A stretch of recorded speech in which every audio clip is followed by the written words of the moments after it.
ಹೆಚ್ಚಿಸಲಾಗಿದೆ. ಗರಿಷ್ಠ ಮಿತಿಯನ್ನು ಹೆಚ್ಚಳ ಮಾಡಲಾಗಿದೆ.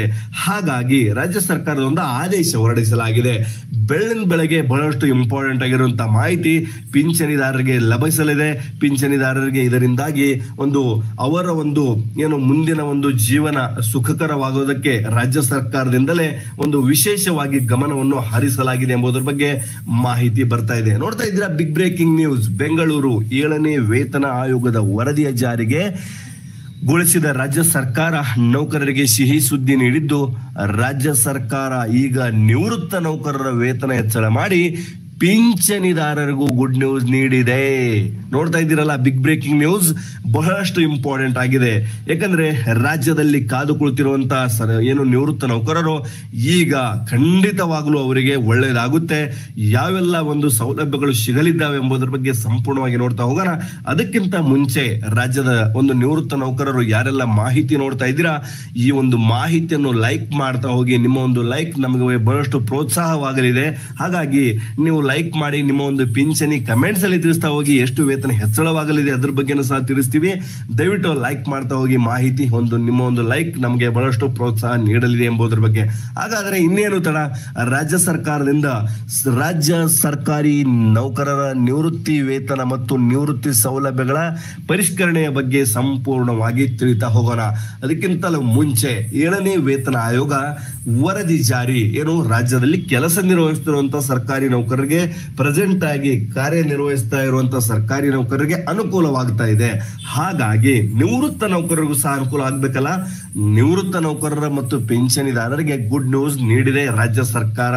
ಆ ಗುಡ್ ನ್ಯೂಸ್ ಯಾವ ರೀತಿಯಾಗಿ ಅಂದ್ರೆ, ಸರ್ಕಾರದ ನಿವೃತ್ತ ನೌಕರರ ಪಿಂಚಣಿ ಪರಿಷ್ಕರಣೆ ಮಾಡಿ ಆರ್ಥಿಕ ಇಲಾಖೆ ಬುಧವಾರ ಆದೇಶ ಹೊರಡಿಸಿದೆ. ಬುಧವಾರ ಅಂದ್ರೆ ಮೊನ್ನೆ ತಾನೇ ಈ ಆದೇಶವನ್ನು ಹೊರಡಿಸಲಾಗಿದೆ. ಯಾವ ರೀತಿಯಾಗಿ ಆದೇಶವಿರಲಿದೆ ಎಂಬುದರ ಬಗ್ಗೆ ಸಂಪೂರ್ಣವಾಗಿ ಎಳೆಯಾಗಿ ನಿಮ್ಗೆ ಹೇಳುವಂತಹ ಸಂಪೂರ್ಣ ಜವಾಬ್ದಾರಿ ನಮ್ಮ ಮೇಲಿದೆ. ಆ ಮಾಹಿತಿಯನ್ನು ನಿಮ್ಗೆ ನೀಡ್ತಾ ಹೋಗ್ತೀವಿ. ಮಾಹಿತಿಯನ್ನು ಖಂಡಿತವಾಗ್ಲೂ ನೀವು ಸಂಪೂರ್ಣವಾಗಿ ನೋಡಿ. ಆ ಜವಾಬ್ದಾರಿ ನಿಮ್ಮ ಮೇಲಿದೆ. ನೋಡ್ತಾ ಇದ್ದೀರಲ್ಲ, ರಾಜ್ಯ ಸರ್ಕಾರಿ ನೌಕರರು ನಿವೃತ್ತಿ ವೇತನ ಮತ್ತು ನಿವೃತ್ತಿ ಸೌಲಭ್ಯಗಳ ಪರಿಷ್ಕರಣೆ ಕರ್ನಾಟಕ ಸರ್ಕಾರದ ನಡವಳಿಗಳು ಅಂತ ಹೇಳಲಾಗಿದೆ. ರಾಜ್ಯ ಸರ್ಕಾರದಿಂದ ಆಫಿಷಿಯಲ್ ಆಗಿ ಈ ಆದೇಶ ಹೊರಡಿಸಲಾಗಿದೆ. ಆದೇಶದ ಪ್ರತಿಯನ್ನು ನಿಮ್ಗೆ ಬೇಕಾದ್ರೆ ಡಿಸ್ಕ್ರಿಪ್ಷನ್ ಬಾಕ್ಸ್ ಅಲ್ಲಿ ಲಿಂಕ್ ಇರುತ್ತೆ. ಆ ಲಿಂಕ್ ನ ಮುಖಾಂತರವಾಗಿ ನೀವು ಈ ಪ್ರತಿಯನ್ನು ಪಡೆದುಕೊಂಡು ಸಂಪೂರ್ಣವಾಗಿ ವಿವರಣೆಯೊಂದಿಗೆ ಮಾಹಿತಿಯನ್ನು ತಿಳಿದುಕೊಳ್ಳಬಹುದು. ಆದರೂ ಸಹ ನಿಮ್ಗೆ ಬೇಕಾದ್ರೆ ನೀವು ಪಡೆದುಕೊಳ್ಳಬಹುದು. ಜೊತೆಗೆ ಈ ರಿವೀಲ್ ಮಾಡೋಣ, ಸಂಪೂರ್ಣವಾದಂತಹ ಮಾಹಿತಿಯನ್ನು ನಿಮ್ಗೆ ಬಿಚ್ಚಿಡುವಂತ ಕೆಲಸವಾಗುತ್ತೆ.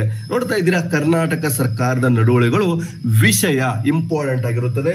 ವಿಷಯ ಬಂದ್ಬಿಟ್ಟು ಇಲ್ಲಿ ಇಂಪಾರ್ಟೆಂಟ್ ಆಗಿರುವಂತಹ ವಿಷಯ ಏನಿದೆ, ವಿಷಯ ರಾಜ್ಯ ಸರ್ಕಾರಿ ನೌಕರರು ಮತ್ತು ನಿವೃತ್ತಿ ವೇತನ ಮತ್ತು ನಿವೃತ್ತಿ ಸೌಲಭ್ಯಗಳ ಪರಿಷ್ಕರಣೆ. Very important. ಓದಲಾಗಿ 1, 2, 3, 4 ಸರ್ಕಾರದ ಆದೇಶ ಸಂಖ್ಯೆಗಳಿದ್ದಾವೆ. 1ನೇ ಆದೇಶ ಸಂಖ್ಯೆ 2018ರಲ್ಲಿದೆ, 2ನೇದು 24ರಲ್ಲಿದೆ, 3ನೇದು ಸಹ 24ರಲ್ಲಿದೆ, 4ನೇದು ಸಹ 24ರಲ್ಲೇ, ಕೊನೆಯದಾಗಿ 23/8 ನೋಡ್ತಾ ಇದ್ದೀರಲ್ಲ, ಇಂಪಾರ್ಟೆಂಟ್ ಆಗಿರುವಂತಹ ಅಪ್ಡೇಟ್ಸ್. 23/8/2024ರಂದು ಕೊನೆಯ ಆದೇಶ ಹೊರಡಿಸಲಾಗಿದೆ. ಮಹತ್ವದಂತ ಆದೇಶಗಳ ಬಗ್ಗೆ ನೀವು ನೋಡ್ತಾ ಇದ್ದೀರಾ. ಹಾಗಾಗಿ ಮುಂದೆ ನಾವು ಇದೇ ಈ ಸಂಪೂರ್ಣವಾದಂತ ಆದೇಶವನ್ನು ನೋಡ್ತಾ ಹೋಗೋಣ. ಯಾಕಂದ್ರೆ ಕೆಲವೊಂದಿಷ್ಟು ಮಹತ್ವದಂತ ಅಪ್ಡೇಟ್ಸ್ ಗಳನ್ನು ಹಾಗೆ ನೋಡ್ತಾ ಹೋಗ್ತಾ ಇರಬೇಕಾಗುತ್ತದೆ. ನೋಡ್ತಾ ಇದ್ದೀರಾ, ರಾಜ್ಯ ಸರ್ಕಾರದ ನೀತಿ ನಿರ್ಣಯದಂತೆ ಮೇಲೆ 2ರಲ್ಲಿ ಓದಲಾದ ದಿನಾಂಕ 2024 ಆದೇಶದಲ್ಲಿ 7ನೇ ವೇತನ ಆಯೋಗದ ಶಿಫಾರಸಿನಂತೆ ರಾಜ್ಯ ಸರ್ಕಾರಿ ನೌಕರರ ವೇತನ ಶ್ರೇಣಿಗಳು ಮತ್ತು ಪಿಂಚಣಿಗಳನ್ನು ಪರಿಷ್ಕರಿಸಿ ಅನುಷ್ಠಾನಗೊಳಿಸಲು ಆದೇಶವನ್ನು ಹೊರಡಿಸಲಾಗಿರುತ್ತದೆ. ನೋಡ್ತಾ ಇದ್ದೀರಲ್ಲ, ಯಾವ ರೀತಿಯಾದಂತಹ ಮಾಹಿತಿ ಇದೆ ಅಂದ್ರೆ, ರಾಜ್ಯದಲ್ಲಿ ಪಿಂಚಣಿದಾರರ ವೇತನ ಪರಿಷ್ಕರಣೆಗಾಗಿ, ವೇತನ ಶ್ರೇಣಿಗಳಾಗಿರ್ಬೋದು, ಪಿಂಚಣಿ ಪರಿಷ್ಕರಣೆ ಆಗಿರ್ಬೋದು, ಈ ಎಲ್ಲಾ ಒಂದು ಆದೇಶಗಳನ್ನು ಹೊರಡಿಸೋದಕ್ಕಾಗಿ ರಾಜ್ಯ ಸರ್ಕಾರ ಬದ್ಧವಾಗಿದೆ ಅಂತ ಈ ಒಂದು 2024ರ 7ನೇ ತಿಂಗಳ ಒಂದು ಆದೇಶವನ್ನು ಇಲ್ಲಿ ನೀಡಲಾಗಿದೆ. ಬಹಳ ಮುಖ್ಯವಾಗಿ ಇದಕ್ಕೆ ಅನುಗುಣವಾಗಿನೇ ಮುಂದೆ ಹೇಳ್ತಾ ಇದ್ದಾರೆ ಇಲ್ಲಿ ಮಹತ್ವದಂತ ಮಾಹಿತಿ. ಕರ್ನಾಟಕ ನಾಗರಿಕ ಸೇವಾ ಪರಿಷ್ಕೃತ ವೇತನ ನಿಯಮ